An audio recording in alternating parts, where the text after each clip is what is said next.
All right. Hello, everybody. We are back with another episode of Palantir Deep Dives. This is episode number 4. Really exciting day in the markets. Again, these deep dives are not really to talk about the markets. These deep dives are more so for me to discuss a topic and go deep and dive into it. But in general, obviously, it was a very exciting day for the market. Palantir was up about 5% on the day, 4.5%, regaining everything that it lost on the downgrade from Jefferies last Friday. So really exciting day for the markets. We are live on X. We are live on YouTube. Thank you for everybody that is here. So today I want to talk about Palantir's latest partnership. This came out this morning. I had a different topic planned, but when I saw that this partnership came out, I said, you know what? This partnership is actually really important to talk about. And the reason it's really important to talk about is because it's in the healthcare space. And what Palantir is starting to do in the healthcare space at this point is becoming, I believe, a juggernaut in terms of if you look under the hood and see how they're really beginning to implement AI and particularly AIP to operationalize different parts of the healthcare sector. So that's what this episode is going to be about. We got about 30 minutes here. I want to discuss more in depth what's going on with Palantir, how big the healthcare market is. I have some research here on where healthcare is going. We've heard many numbers that it's a $4 trillion market. Obviously in the United States, it's closer to 1 trillion, and across the world, it's even bigger than 4 trillion. Very big market, a lot of stuff to talk about. Shyam Sankar at one point said in 2022 that Palantir is the world's greatest health tech startup, and no one knows about it yet. So I think he's known for a long time, and the whole team is known for a long time, that healthcare is a vertical they want to focus on. And so I want to discuss why this partnership continues to prove that they're focusing on that vertical and what it will be going into the future if they can meaningfully execute against this vertical that they're continuing to deploy.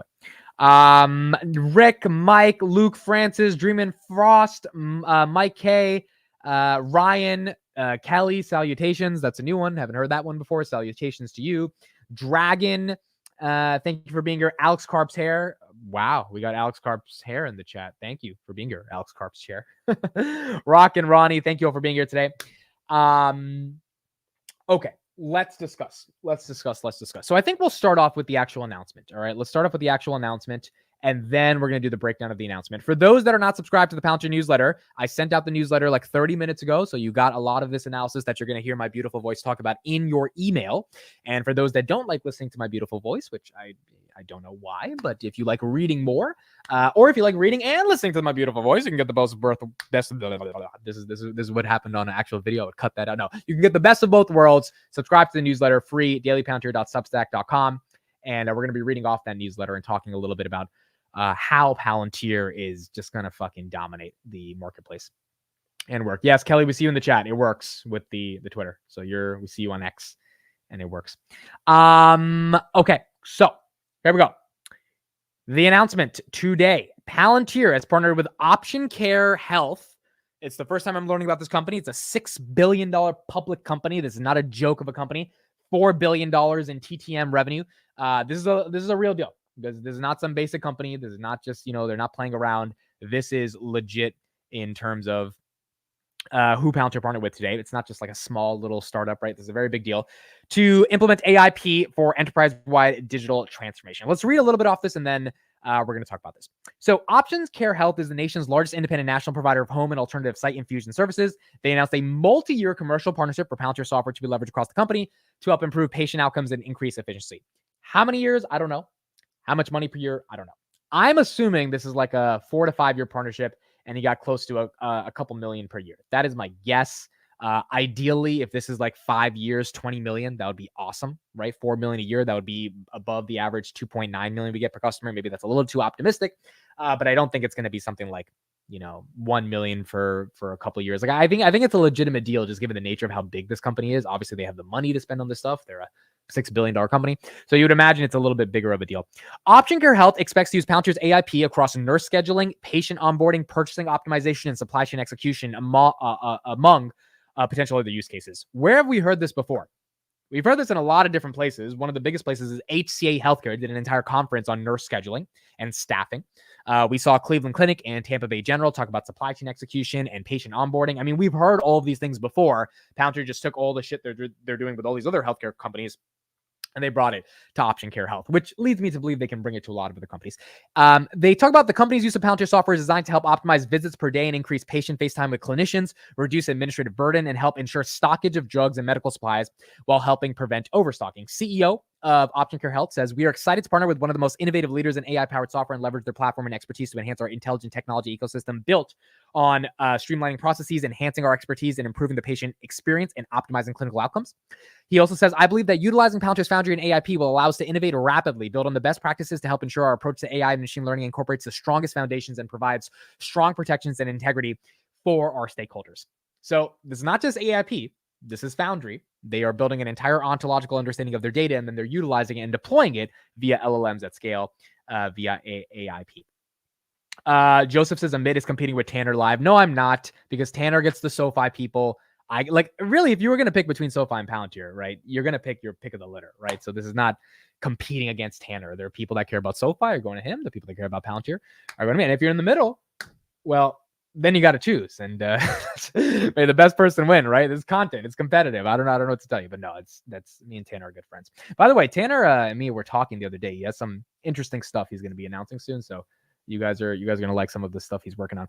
Palantir has long worked with some of the world's most important organizations and has recently significantly grown its healthcare operations. Their software is used across a number of government health organizations, including the NIH, UK Health. Karp said, Option Care Health is at the leading edge of deploying AI across the healthcare sector. I was surprised we got a quote from Karp. I didn't expect a quote from Karp. Karp doesn't do these quotes on these little PRs. This is a big PR. I think it's a lot of fucking money. And that's why Karp's like, all right, you can use my name because, we've got a big deal to announce at this point. He says, we are proud to support this effort, which builds on expanding presence and commitment to the medical sector and will expedite and improve services to patients across the entire country. Kelly says, not as legit as your voice, Roy. Yeah, your voice, Roy, is at a different level. Your voice is to die for. I can say that. Okay, so really big partnership, important partnership. What were my raw thoughts on this partnership? Because you guys know I like it raw. And then I'm going to discuss a little bit more about the actual implications of the partnership in regards to the healthcare space. So first of all, this deal to me, as soon as I saw it this morning, we are in the 5th trading day of 2024. We haven't gotten a PR since when? Since the Army Vantage contract. So that was mid-December. So it's been, 2-3 weeks until we got a partnership announcement from Palantir. And the first partnership we get of January is a healthcare partnership. I thought this was incredibly interesting because I'm starting to come to the conclusion that if you want to become a massive tech company, especially, the tech companies that are hundreds of billions of dollars of market cap, you've got to dominate an industry. And if you can dominate that industry, you have the capacity to then move forward and dominate other industries. Now, Palantir is doing this multifaceted approach where you see PRs from the Army, you see PRs from Panasonic, you see PRs from AWS for manufacturing, and then you see a lot of PRs for healthcare. There's 3 verticals, energy, manufacturing, and healthcare, that I think Palantir is really narrowing in on, and they're doing a lot of different things. And then obviously they're working with horses and all these different companies for Plascred, recycling stuff, bunch of different things.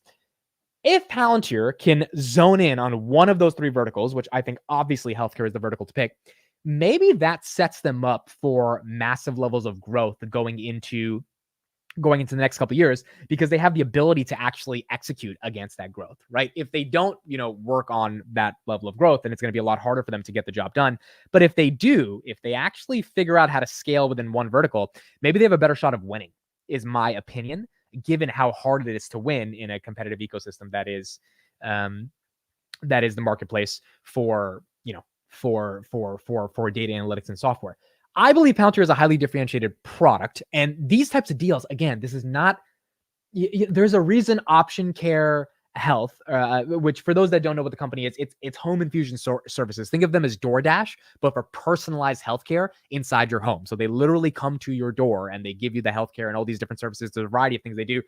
$6.4 billion company, very big company all across the United States. I don't think they're picking Snowflake for this type of shit. I don't think they're picking Databricks for this type. I really do think they are picking Palantir for a reason. And, I was talking about it on the live stream on Saturday on this channel or Sunday, which is, the NHS didn't pick Snowflake for a reason, right? Like, the fuck is Snowflake going to do, right? Like, I know it's cold in the UK and it snows, but they're not solving the problem, okay? This is a Palantir job. And the more PRs I see like this, my raw thoughts become, If this starts to scale across a variety of industries within just the healthcare space, I'm talking about medical supply chains, I'm talking about drug discovery, I'm talking about the actual hospitals, the administrative elements of the hospital, which you get to the nurse staffing, all that stuff, then how big can that be? Right? That is my fundamental question. Obviously, as a Palantir shareholder, you have to take a lot of shit because everyone's like, well, you're not growing. And like, yeah, I know, but I'm investing because I think we can grow. I'm probably overpaying because I think we can grow, but damn it, I think we're going to grow. And if I think we're going to grow, then I think we're going to win. The question is just if we are able to ultimately execute against that growth. Crossroads says, what amazes me is how effective proof of concept appears to be working in healthcare. One sees it working at HCA, Tampa, Cleveland, and quickly jumps on board. Imagine what the NHS impact will do. That is a phenomenal point. CNBC did an article on Palantir's relationship at Tampa Bay General Hospital. They started working there in summer of 2021. It was actually a really good article. It was real investigative journalism, not the stuff that the Wall Street Journal published as in quote unquote investigative journalism on Elon Musk over the weekend. The analysis they did was like a 20-minute read on what Palantir had to go through in order to be able to optimize and build something. They failed a lot at building something nurses and doctors would like at Tampa Bay General. For about almost 1.5 years, they failed at building something they would actually like. And then finally, they figured it out. And then Tampa Bay couldn't get enough of it. And so I think the Crossroads argument, which is that this proof of concept is working in a variety of different people, variety of different companies, in one industry, which means those proof of concepts compound on each other. And then you got the big daddy proof of concept, which is the NHS, which we've proved it's going to work. Now we actually have to make it work, right? That's why we got the deal. If that works for an entire country, we're going to get other countries that want it to work, just like other, hospitals. We have I forgot the name of the Italian hospital. It was where it's like ranked the 38th best hospital in the world. That company's working with Palantir. Gio Poliano, I'm saying it so wrong, but like that hospital, I'm assuming is also looking at what they're doing with Cleveland Clinic, what they're doing with Tampa Bay, and they're saying like, hey, can you do that for us in Italy? And so I think that compounding effect is incredibly important. Option Care Health, which is personalized home delivery of health services. What does that even mean, for the broader home delivery of healthcare services market? And how can that compound and set a precedent that has been modeled after from a variety of other companies that want the same type of services Palantir is offering, even if they're not, as big as a company as Palantir, the one Palantir partnered with today. So, from that perspective, I really, really, really do think this partnership was incredible today. I'll be talking about it more on Daily Palantir tomorrow, but this was a big partnership. This was a good deal. This was not a partnership that I think you scoff at. And this was a partnership that ultimately, to me, is going to lead to a lot more opportunities in the future in terms of what they're able to do. Speaking of that, I want to talk about other verticals they're in healthcare right now, because I think we tend to forget about it, right? In terms of where Palantir is actually working. And so I compiled a list of all the different companies they are working with. I think I left off one company, but outside of that, these are all the companies that Palantir is working with in the healthcare space.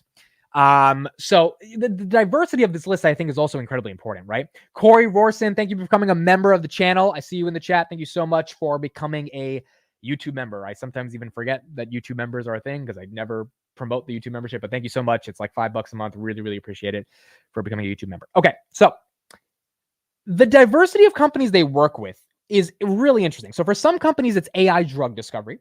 For some, it's medical supply chains. And for some, it's nurse staffing. Right there, that sentence already to me is the reason why I'm picking this company over Snowflake. Snowflake has 8,000 customers and they do a data lakehouse. Okay, amazing. They offer some analytics on top of it. Okay, amazing. You're growing 30% year over year. Okay, amazing. But can you build an integrated ecosystem from a business growth perspective by connecting all the dots of an industry in one place? I don't think they can. I really don't. I think Palantir can. And maybe I'm crazy to say that, but I think Palantir can do that. And it's a reason why they're getting some of these deals and Snowflake's not getting these deals. It's a reason why the NHS wanted a federated data platform, not a data lakehouse, a data platform to be able to drive operational efficiency and fix the broken NHS system. And that's why I think a company like Options Care Health today picked Palantir as well. They have Cardinal Health. Palantir partnered with Cardinal Health, a healthcare service and supply chain management company. They have United Kingdom's NHS. We know about that deal. They have Novartis. People forget about this a lot. Global pharmaceutical company working with Palantir and establishing an integrated data system for faster and more efficient drug discoveries, leveraging AI. Palantir started building an ontology for them 5 years ago. And now that AI has become mainstream and LLMs have offered in a new era of compute for a lot of these tech companies in regards to discovery of either content, pattern recognition, all this stuff. That's where Novartis is now really starting to leverage Palantir, and they talked about it publicly a couple months ago on CNBC. Then we got Concordance. Palantir extended its partnership with Concordance to improve healthcare supply chain management. National Institute of Health. We're doing a ton of long-term studies in regards to gathering data from millions of people in the United States. Merck KGaA, the German healthcare company, uses Palantir technologies to optimize R&D, specifically by integrating and analyze large-scale medical data. They do a lot of drug discovery as well. You got Tampa Bay General. This is your patient care, your nurse staffing, reducing patient hold time, allocating effective predictive data models. You've got Cleveland Clinic, basically doing all the stuff that Tampa Bay is doing, but Cleveland Clinic also has a lot of drug discovery associated with their academic side of the institution. And then you got HCA Healthcare. They actually gave a presentation at AIPCon basically saying, hey, they're improving patient care. They're fixing our nurse staffing problems, and they're making sure nurses are there and they know what to do because they have all the data and all the information in an easy platform. They don't have to be technical programmers to be able to use it in order to make sure patients are safe. And quite frankly, it's the difference between life or death in many cases when it comes to patients and how well they have healthcare. This is a big deal. This is a very, very, very big deal to me. I told you guys this a year ago or maybe months ago on live streams, but I was in the hospital, not for me, but for my grandpa and my grandma, who unfortunately passed away in December of 2022. And so I was in the hospital a lot in December of 2022. And I saw how the nurses were interacting with my grandpa, right? And it's not that they were treating him badly or anything like that. It's just, look, my grandpa was a tough guy to deal with at that stage of his life. He was in a tough situation, and nurses are human beings at the end of the day. I mean, like they get annoyed and they get tired, and there's so much that goes into being a nurse. It is one of the professions, that and teachers. I have the utmost respect for people that choose to go into that profession, and they are absolutely underpaid, both of them. But they also can get sleepy. They can get tired, right? They might forget to deliver the pills on time. And so from that perspective, if you have data and software and technology, that just makes their life easier, right? In terms of not having to worry about the headaches that are associated with at least the proper delivery of materials or the staffing or things of that nature.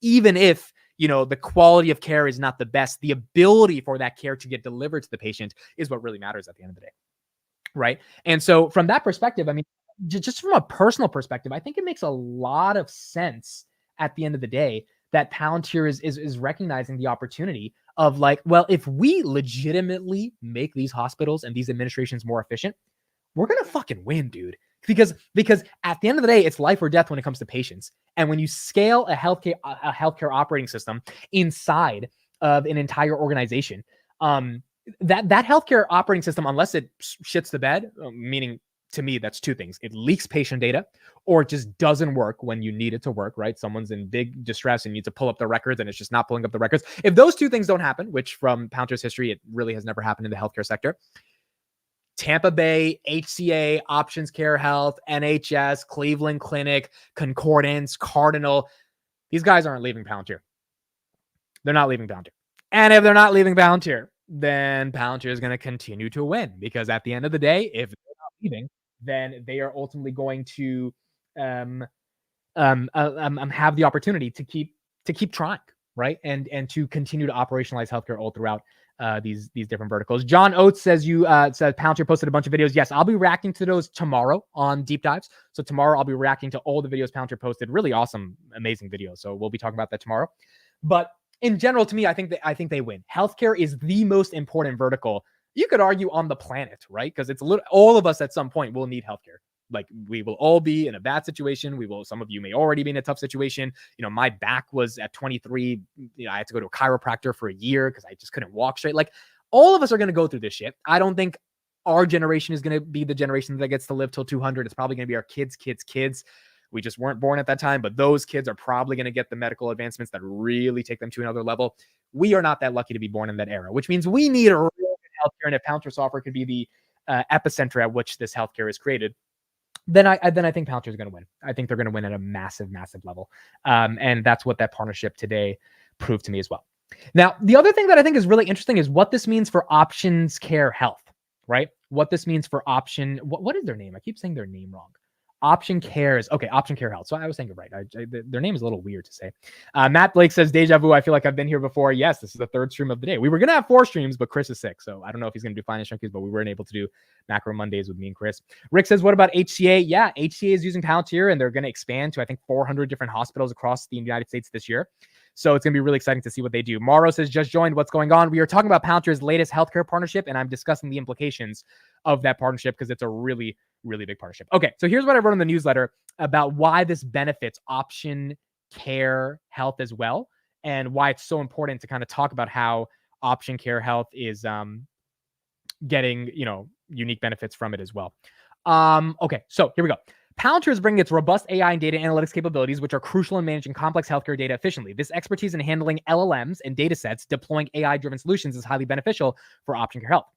On the other hand, Option Care Health's extensive experience in patient care and its nationwide presence, this is a national company, offers a practical real-world application for Palantir technologies. Now, remember, there are ingrown network effects within Palantir. I mean, that was also one of the big investment theses I had in 2021, is that network effects are massive. YouTube, DoorDash, Facebook, Uber. When you have network effects as a tech company, you have unlimited scale because the world is your TAM, right? And like, you just win. You win at the highest of levels. You produce the most value. You give the biggest return to shareholders. Like, you just win. It is what it is. You win. Them having extensive experience nationwide across the country in terms of what they're doing is just more R&D for Palantir when they get to deploy the software, just like they did with Tampa Bay General back in 2021, to figure out how to build something to eventually get $500 million from the NHS. We don't get the NHS unless we suffer for 1.5 years with Tampa Bay General. And that's why these network effects are so important. This synergy allows both companies to leverage each other's strengths to drive innovation and efficiency in patient care. It makes a lot of sense, similar to partnerships that Palantir has in healthcare. For Palantir, the partnership represents a step in expanding their market reach within the healthcare sector. They're working with the nation's largest independent provider of home and alternative site infusion services. Palantir can showcase the effectiveness of its AI platform in critical and expanding areas of collaboration.